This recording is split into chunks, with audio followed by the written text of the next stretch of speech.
예, 안녕하십니까. 땅사고TV의 카페공룡회사 임동성입니다. 오늘은 그 매일경제신문이고요. 2019년 9월 19일인데, 일단 분양을 받자. 지방도 청약 이상 과열. 이렇게 뭐 제목이 잡혀졌네요.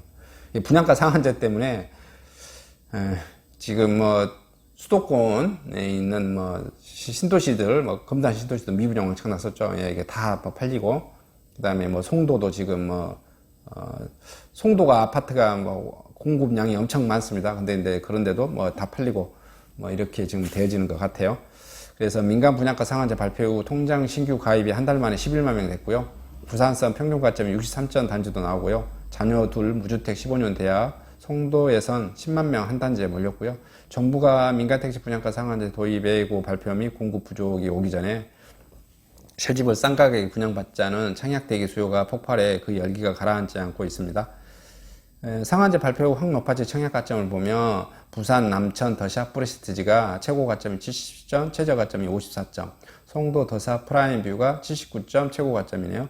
최저 가점이 67점, 송파 시그니처 롯데캐슬이 79점, 최저 가점이 47점, 서대문 프리지오 센트럴파크가 최고 가점 74점, 최저 가점이 47점, 철산역 롯데캐슬 SK뷰가 최고 가점 74점, 최저 가점 46점 이렇게 되어지네요. 그리고 이제 과태료 급등에 임대사업자 줄폐업 한다고 그러네요. 네, 내달 말부터 1천만 원 과태료인데 3천만 원으로 증가시켜서 구청마다 폐업 후 등록 마소가 증가하고 있다고 지금. 강남구는 올해 들어서 9월 현재까지 총 1324건 신규 등록했는데 마소 건수가 총 433건으로 등록 건수 대비 32.7%에 이르고 있습니다. 좀 이렇게 머리 적고 이렇게 나가신 분들이 좀 많이 있겠죠. 그 다음에 상한제 앞두고 또 강남권 전세값 급등. 계속 이건 제가 분양가 상한제, 핵폭탄, 뭐 핵심 정리, 여기에 쳐보시면 임동성으로 이렇게 조회가 될 겁니다. 분양가 상한제, 그 효과, 파급 효과 뭐 어떤 건가. 서울 아파트 봐보시면 대치동 같은 경우 올 들어 2억 원 급등했고요. 청약 차익 노린 전세살이가 급증하고 가격 오르고 전세 매물 품귀, 입주 폭탄, 송파 강등도 회복하고 매매 전세값 차이 줄어들면서 신축 중심 집값 더 오를 수도 있다 이렇게 되지네요. 분양가 상한제가 전세값 상승 막 대폭으로 부추겼다고 이렇게 나오는 거네요. 그리고 상기 신도시 유탄 맞은 일산 집값, 삼성 향동 지축 입주로 또 휘청 뭐 이렇게 제목 잡혀져 있네요. 그쪽은 일산하고 파주는 하여튼 좀 계속 뭐 힘든 것 같아요. 하여튼 그 GTX 나와가지고 GTX A 노선 뭐 되잖아요. 거기도 봐보면 GTX A 노선 도보 5분이나 10분 거리 제가 봤을 때 그 아파트만 괜찮지 나머지는 여전히 초토화 될 거라는 생각이 뭐 변함이 없습니다. 그 다음에 총도 청약 가점이 서울 강남보다 높아. 아까 방금 설명했었죠. 그 다음에 반포 청담동 같은 단지라도 한강 보이는 값이 4억 원, 이게 평균 4억 원이라고 이렇게 제목이 잡혀졌네요. 근데 로얄층보다 조망권이 중시하다. 아리팍, 청담자이, 가격자커, 사면 조망, 아리뷰는 갭처거 이런 뭐 이렇게 제목 잡혀져 있고요. 한강 조망에 따른 단지별 호가 차이를 보면 아크로 리버 파크가 34평인데 한강 조망 우수한 단지는 30억에서 34억입니다. 근데 기타 위치는 26억에서 30억.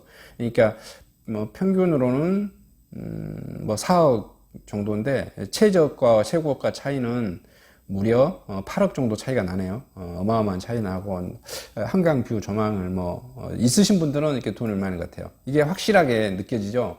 광주광역시에서 봐보면 제가 보면 그 조망 가격이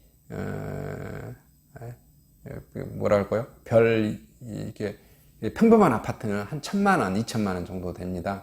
그리고 아주 좋은 아파트야 이제 한 3, 4, 5천 이렇게 되어진 것 같죠. 그러지 않고서는 뭐 조망값을 그렇게 쳐주지 않는데 지방은 서울은 이렇게 조망값을 많이 쳐줍니다. 제가 여기 뉴스 나와서 그러는데 서울은 이렇게 조망값을 많이 쳐주면 10억 쳐주는 거잖아요. 좋은 아파트마다 틀리는데 근데 저기 뉴욕 같은 데는 조망값을 100억을 쳐줍니다. 100억. 뉴욕에 있는 예를 들어서 30층이나 40층 아파트는 100억, 한 50억 하는데 예를 들어서 150층 된 아파트는 한 250억 합니다. 그래서 조망값만 한 100억 차이 난다고 보시면 돼요. 그래서 있는 사람과 없는 사람 차이다라는 것을 보시면 될 것 같습니다. 그리고 부천 1번지 개포동 평당 7천만 원까지 뚫었다 이렇게 잡혀졌네요. 그래서 뉴스를 보시면 2014년 12월에 압구정동이 3,691만 원, 반포동이 3,595만 원, 평당 개념이죠. 개포동이 3,540, 대치동이 3,040만 원, 삼성동이 2,855만 원이었는데 2019년 9월이 되니까 강남구 개포동이 7천만 원, 서초구 반포동이 6,549만 원, 서초구 잠원동이 5,913만 원, 강남구 압구정동이 5,880만 원, 강남구 대치동이 5,662만 원 이렇게 잡혀지네요. 이게 씨아파트 효과 이렇게 이제 씨아파트가 부천 지도를 확 바꿉니다. 수영구 남천동 부산을 봐보니까 1,600만 원대네요. 해운대구 우동 1,579만 원대고 해운대구 중동 1,478만 원대, 동래구 명륜동 1,458만 원대고요. 부산 진구 범진동이 1,438만 원대. 뭐 이렇게 지어졌네요.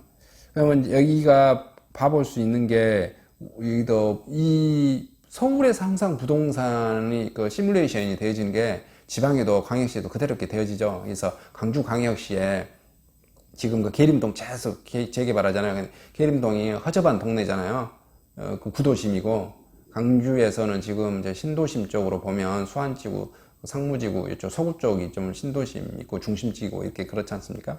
근데 계림동이 구도심이고 허름하고 이렇게 되어지는데 지금 그 재개발이 계속되고 있죠. 근데 재개발 한 개, 두 개 할 때는 별 효과가 안 나오지만 그 일대를 싹 한 5개 단지, 6개 블럭 이렇게 7, 8개 블럭 이렇게 해버리잖아요. 싹 새 아파트로 바뀌어버리잖아요. 그럼 완전히 새 도시, 새 지구 단위가 형성된 것과 같은 똑같은 효과가 발생됩니다. 그래서 광주광역시도 그런 계림 구역이 재개발한 구역이 나중에 완성됐을 때 가격이 많이 오를 것이다.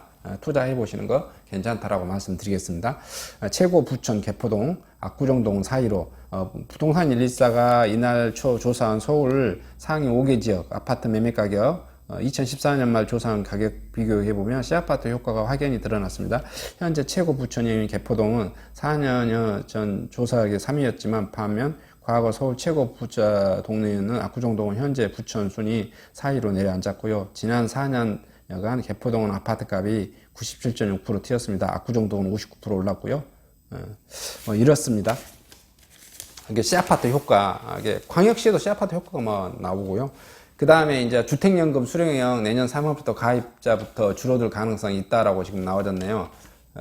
여기는 주택연금 산정하는 주택금융공사가 저출산에 따른 집값 하락 가능성을 검토하여 집값 하락이 결론 나면 연금액이 축소될 때 기존 가입자는 영향이 없다. 뭐 그래서 기존 가입자 뭐 빨리 하시라 뭐 그런 유도하는 것 같기도 해요. 예, 봐보시면 지금 60세에 주택연금에 가입하게 되면 노령연금 1억 원인 경우는 한 20만 원, 2억 원이면 40만 원, 3억 원이면 60만 원, 4억 원이면 80만 원 가까이 되네요. 5억 원이면 한 100만 원 꼴, 6억 원이면 한 120만 원 꼴, 거의 억당이 한 20만 원 꼴씩 이렇게 거의 증가되어지고 있네요. 그래서 한 9억짜리 하면 한 180만 원 정도 매월 이렇게 받다고. 그 주택연금은 아시죠? 주택연금은 그냥 되면은 평생 지급받습니다. 평생. 그래서 그것이 평생 지급받고 청산을 했더니 부모가 돌아가셨을 때 해당자가 돌아가셨을 때 청산을 해봤더니 남는 돈이 없으면 주택금융공사가 세금으로 떼어서 메꾸고 그냥 남는 돈이 있다 그러면 이제 유가족한테 돌려주는 거겠죠. 근데 왜 국가가 이런 거 한지 아시겠어요? 제가 말씀드렸죠. 부동산의 진짜 주인은 국가라고. 제가 예전에 그런 말씀 드렸었죠. 예전에 강의 중에 이런 거 있었을 거예요. 진짜 부동산의 주인은 국가고, 서류상 주인이 소유권 해서 임동성이 이렇게 써져 있고, 소유권 해가지고 홍길동 이렇게 써져 있지만, 그것은 진짜 소유권이 아니다. 당신이 진짜 소유권이라면 왜 취득세를 내고, 당신이 소유권인데 왜 재산세를 내요? 왜 당신이 소유권인데 양도세를 내나요? 당신이 소유권이 아니에요. 그건 국가가 소유권이라는 거예요. 이해되시죠? 예. 여기까지 그래도 이해 안 되십니까? 그럼 제가 다시 한번 말씀드릴게요. 여러분 지갑 합샀어요. 지갑. 여러분이 핸드폰 가지고 있어. 핸드폰에서 취득세 내요, 재산세 내요, 양도세 내요. 안 내잖아요. 여러분 구두 가지고 있어요. 제가 입고 있는 양복, 이거 재산세가 있어요, 취득세가 있어요. 뭐 내가 양복 입었다고 해마다 이거 뭐 10,000원씩 돈 내나요? 안 내잖아요. 여러분 핸드폰 가지고 있다고, 여러분 노트북 가지고 있다고 계속 내요? 안 내잖아요. 근데 부동산은 계속 내요. 그러면 누가 주인이에요? 국가가 주인이잖아요. 그런 의미에서 제가 말씀드리는 겁니다. 근데 여기가 왜 그러겠어요? 바로 제가 계속 말하는 땅 때문에 그런 겁니다. 이 땅이 이 1, 2년, 3, 4년 때는 이게 잘 안 보이지만 10년, 20년, 30년, 50년 되면은 땅 가격이 100배, 200배, 300배 올라가져 있어요. 그래서 그 주택금융공사라든지 뭐 국가 입장에서는 손해 날 장사 아니라는 거예요. 무슨 말인지 되니까 돈 몇 푼 주고 뺏어버리는 거예요. 여러분. 그래서 저는 만약에 이제 여러분이 뭐 소득이 없고 뭐 그렇다면 어쩔 수 없이 주택연금에 가입해서 이렇게 하는데, 저 같은 경우는 주택연금을 가입 절대 저는 반대합니다. 왜 미쳤다고 해서 그걸 국가한테 뺏깁니까? 주택금융공사 공사잖아요. 공사 국가잖아요. 국가가 팔다리 있다가 하나 문어 다리처럼 하나 찍 끄집어내서 국가 업무 일을 대행시키는 거예요. 그러니까 저는 주택연금을 절대 가입하기를 권해드리지 않습니다. 저는 개인적으로. 왜냐면은 그냥 내가 주택이, 예를 들어서 여러분 주택이 5억짜리가 있어요. 서울 같으면 10억짜리 있어요.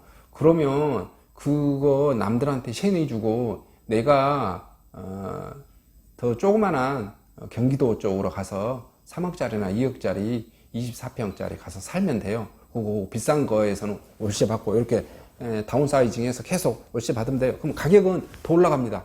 서울집 거 더 올라가. 예를 들어서 생각해 보세요. 내가 은퇴를 했어. 굳이 강주 광역시 내가 살고 있어. 악착같이 강주 광역시 집값이 5억이야. 그 집값 있으면 그거 주택연금 가입해서 할 필요 있어요? 담양이나 하순이나 이쪽으로 빠져나오면 돼요. 싸디싼 집에서 살고 거기서 월세 많이 받아서 생활비 충당하고 그거 자식한테 그대로 대물림해 주십시오. 미쳤다고 주택연금 가입합니까? 주택연금 가입하면 미친놈입니다. 제가 보기에는 그렇습니다. 절대 가입하지 마십시오. 국가한테 뺏기는 겁니다. 그래도 여러분 이름으로, 소유권 이름으로 가지고 계십시오. 여러분 이름으로 그렇게 해서 자녀한테 물려주십시오. 그렇게 해서 월세 받아서 생활하시면 됩니다.